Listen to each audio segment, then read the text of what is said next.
नमस्कार दोस्तों, स्वागत है आप सभी का पाथफाइंडर पर। रिसेंटली आपने सुना होगा इथेनॉल ब्लेंडिंग जो है दोस्तों, ये काफी ज्यादा सुर्खियों में चल रही है। इनफैक्ट जस्ट कुछ ही दिन पहले की बात है, हमारे प्रधानमंत्री श्री नरेंद्र मोदी जी के द्वारा एक नया प्रोजेक्ट भी शुरू किया गया था जिसका नाम है E100 प्रोजेक्ट, जो कि प्राइमरीली भारत में इथेनॉल की अडॉप्शन को बेहतर करने के लिए शुरू करवाया गया था ना। इसी के चलते हमारे भारत के अंदर ये भी हो रहा है कि हम इथेनॉल ब्लेंडिंग को लेकर काफी सारी इन्वेस्टमेंट्स को इनवाइट करने की कोशिश कर रहे हैं। गवर्नमेंट ऑफ इंडिया के द्वारा कई सारी इन्वेस्टमेंट्स को इनवाइट करने के लिए जो प्रपोजल्स रखे गए उसको प्राइवेट सेक्टर ने काफी अच्छे तरीके से एक्सेप्ट किया है और ऐसा कहा जा रहा है कि आगे आने वाले दिनों में इस पूरे के पूरे सेक्टर को लगभग 41,000 करोड़ रुपए का काफी भारी बूस्ट मिलने वाला है।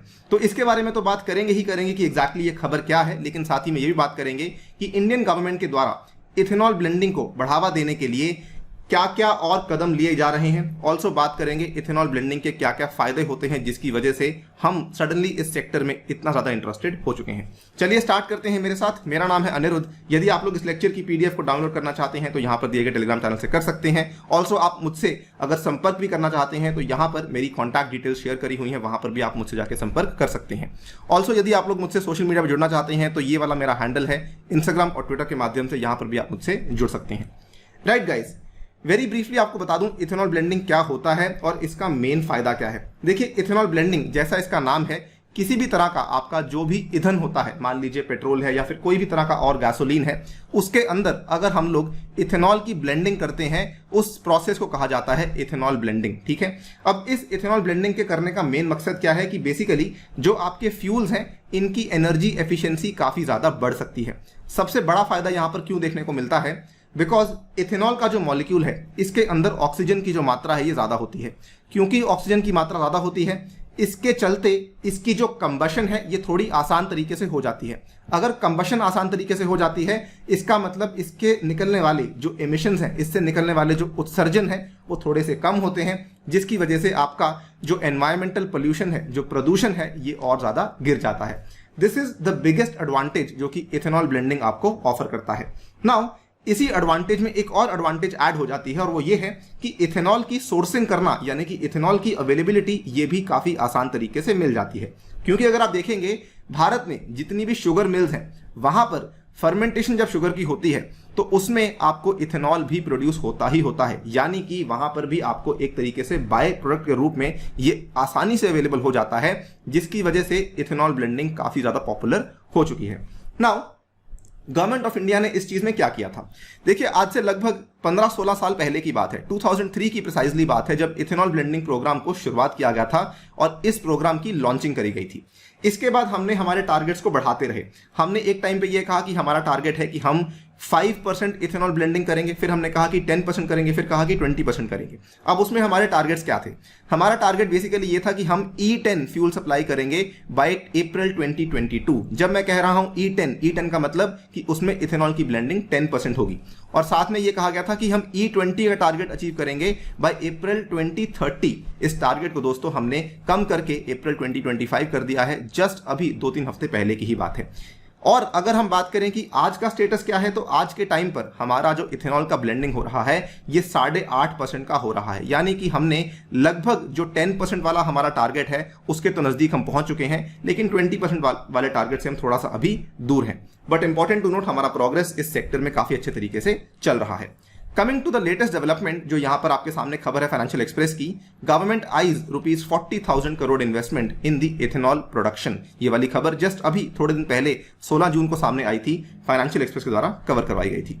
अब देखिए, central government is basically expecting the investments of up to ₹41,000 crore to help India achieve its ethanol blending के जो हमारे टारगेट्स हैं अचीव करवाने के लिए।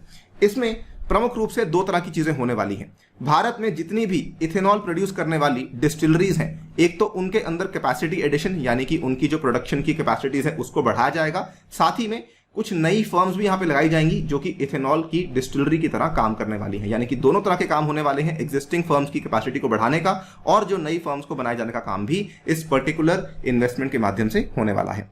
नाउ यहां पर भारत के जो फूड सेक्रेटरी हैं जिनका नाम सुधांशु पांडे जी, इन्होंने यहां पर ये बताया है कि लगभग पिछले कुछ दिनों में हमारे पास 422 इन्वेस्टमेंट प्रपोजल्स आए हैं। कई सारी बड़ी बड़ी कंपनियां हैं जिन्होंने अपने प्रस्ताव सामने पेश किए हैं और हमने उन प्रस्तावों को यहां पर अनुमति भी दे दी है, उनको अप्रूवल दे दिया है। कुछ बड़े बड़े नाम जो आपके सामने बोलने वाला हूं। सबसे पहला है MRN group of Karnataka, then Balrampur Chini mills, Chandigarh distilleries, Globus Spirits, Baramati agro and Triveni engineering. ये कुछ ऐसी फर्म्स हैं जिनको फाइनल अप्रूवल्स मिल चुका है, जो कि आने वाले 1 साल के अंदर अंदर इथेनॉल प्लांट्स को सेटअप करने वाले हैं और इथेनॉल की हमारी प्रोडक्शन को काफी तेजी से बढ़ाने वाले हैं। इसके अलावा गवर्नमेंट और क्या कर रही है? ऑब्वियसली इन्वेस्टमेंट्स को तो हमने इनवाइट कर ही लिया है, लेकिन साथ ही में गवर्नमेंट ने 2 चीजें और बड़ी महत्वपूर्ण करी हैं। सबसे पहले तो इन्होंने जो भी हमारा फूड सरप्लस था उसको सेट असाइड कर दिया है कि अगर आपको चाहिए तो आप इस फूड सरप्लस का इस्तेमाल कर सकते हैं इथेनॉल की प्रोडक्शन को बढ़ाने के लिए। इसमें सरकार ने सबसे पहले कहा है कि आप शुगर केन का इस्तेमाल कर सकते हैं इस पर्टिकुलर प्रोडक्शन को बढ़ाने के लिए, लेकिन इस चीज को थोड़ा सा क्रिटिकली लोगों ने क्रिटिसाइज किया है, बिकॉज ऐसा माना जाता है कि शुगर केन की वजह से इथेनॉल की प्रोडक्शन उतनी बेहतर नहीं हो सकती है। तो इसके लिए सरकार ने एक और यहां पर प्रावधान रखा है। वो क्या रखा है कि अगर आप चाहें तो चावल यानी कि राइस को भी आप लोग सोर्स कर सकते हैं। कहां से? फूड कॉर्पोरेशन ऑफ इंडिया से। तो आपको मालूम होगा FCI के पास काफी सारे बफर स्टॉक्स रहते हैं। इस बफर स्टॉक में से आप लोग राइस की सोर्सिंग कर सकते हैं, वो भी एट ₹20 पर kg, यानी कि काफी सस्ते दाम में आप लोग यहाँ पे राइस को प्रोक्योर कर सकते हैं। इसके चलते भी आपको आगे जाके रॉ मटेरियल शॉर्टेज फेस करने की जो प्रॉब्लम है वो नहीं आएगी। तो ये कुछ कदम है जो कि सरकार ने लेटेस्ट मीटिंग में अप्रूव करे हैं और ऑब्वियसली इसके पीछे अप्रूव करने के 3-4 बड़े बड़े कारण हैं। यहां पर बात कर लेते हैं कि इथेनॉल ब्लेंडिंग के ऑब्जेक्टिव्स क्या हैं। नंबर 1 ऑब्जेक्टिव है रिड्यूस्ड एमिशंस। आपको बता चुका हूं कि इसका आसानी से कंबशन होता है, इसीलिए एमिशन जो है वो रिड्यूस हो जाती हैं। एनर्जी सिक्योरिटी, अगर हमारा E20 प्रोग्राम सक्सेसफुली यहां पे कंक्लूड हो जाता है दोस्तों, जो हमारा इतना बड़ा इंपोर्ट का बिल है, जो हमारा इतना ज्यादा डिपेंडेंस है तेल को बाहर से आयात करने का, वो भी कम हो जाएगा। खास तौर से हमारा जो डिपेंडेंस गल्फ कंट्रीज के ऊपर है वो भी यहां पर कम हो जाएगा। इसके आंकड़े आप यहां पे देख सकते हैं, अप्रोक्सीमेटली 4 बिलियन तक का फायदा हमें यहां पर हो सकता है सालाना। इसके बाद ऑब्वियसली हमारे इस सेक्टर के चलते कई सारे इन्वेस्टमेंट्स हैं जो कि भारत यहां पे अट्रैक्ट करेगा, वो फायदा तो मिलेगा ही मिलेगा। एंड मोर इंपॉर्टेंटली हमारे किसान भाइयों और बहनों के लिए भी यहां पे काफी ज्यादा इंसेंटिव्स मिल सकते हैं, बिकॉज जो ऑयल कंपनीज हैं वो इन्हीं किसानों से आगे जाकर इथेनॉल को प्रोक्योर करेंगी indirectly, right. Oil companies in किसानों से प्रोक्योर करेंगी शुगर केन को और इसी शुगर केन को आगे जाके इथेनॉल बनाने के लिए इस्तेमाल किया जाएगा। यानी कि जो भी हमारे भारत में फार्मर्स शुगर केन के फार्मर्स हैं उनको आगे जाके फायदा देखने को मिल सकता है। एंड एक और बड़ा फायदा है जो कि सबसे बड़ी प्रॉब्लम उत्तर प्रदेश में देखने को मिलती है कि जो शुगर मिल्स हैं उनके जो ड्यूज हैं वो भी यहां पे क्लियर नहीं हो पा रहे थे। अब देखिए, जब इथेनॉल प्रोड्यूस करने वाली डिस्टिलरीज भारत में आ जाएंगी तो शुगर मिल से ये लोग इथेनॉल को प्रोक्योर करेंगे। अगर ये लोग यहां से इनको प्रोक्योर करेंगे, शुगर मिल्स जो इन्होंने काफी सारा पैसा किसानों का नहीं लौटाया था वो अब ये लौटा पाएंगे, जिसकी वजह से it will be a win win situation for the ethanol distilleries, for the sugar mills and for the farmers. Number 3, यानी कि सबको यहां पे फायदा मिलने वाला है। ऑब्वियसली हमारे वातावरण को, हमारे एनवायरमेंट को तो लॉन्गर टर्म में फायदा मिलने ही वाला है। सो यहां पर माना जाता है कि अपकमिंग शुगर सीजन 2021-22 में it is estimated about 35 lakh metric tonne of sugar will be diverted for ethanol blending programme. यानी कि काफी बड़ा फायदा जो है ये मिल सकता है हमारे किसानों को और ऑब्वियसली इथेनॉल ब्लेंडिंग के प्रोग्राम को भी, और ये चीज आगे जाके बढ़ सकती है 60 लाख मेट्रिक टन तक बाय 2025।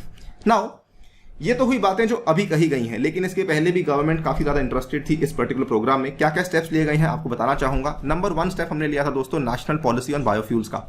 2018 में इस नई नीति को लाया गया था जिसमें यह कहा गया था कि हमारा जो इंडिकेटिव टारगेट है इथेनॉल ब्लेंडिंग का वो लगभग 20% का होने वाला है। और इस पॉलिसी को इंप्लीमेंट करने के लिए कई सारे कदम कई सारे मंत्रालयों के द्वारा लिए गए हैं। आपके सामने पहला कदम है हमारी जो रोड ट्रांसपोर्ट की मिनिस्ट्री है, इन्होंने यहां पर यह कह दिया था कि व्हीकल्स के ऊपर यह स्टिकर मेंशन होना चाहिए कि आपके व्हीकल के अंदर कितना ज्यादा कंपैटिबिलिटी है इथेनॉल ब्लेंडिंग का, E20, E85, E100, so that धीरे धीरे हम इसकी एडॉप्शन को बढ़ा सकें।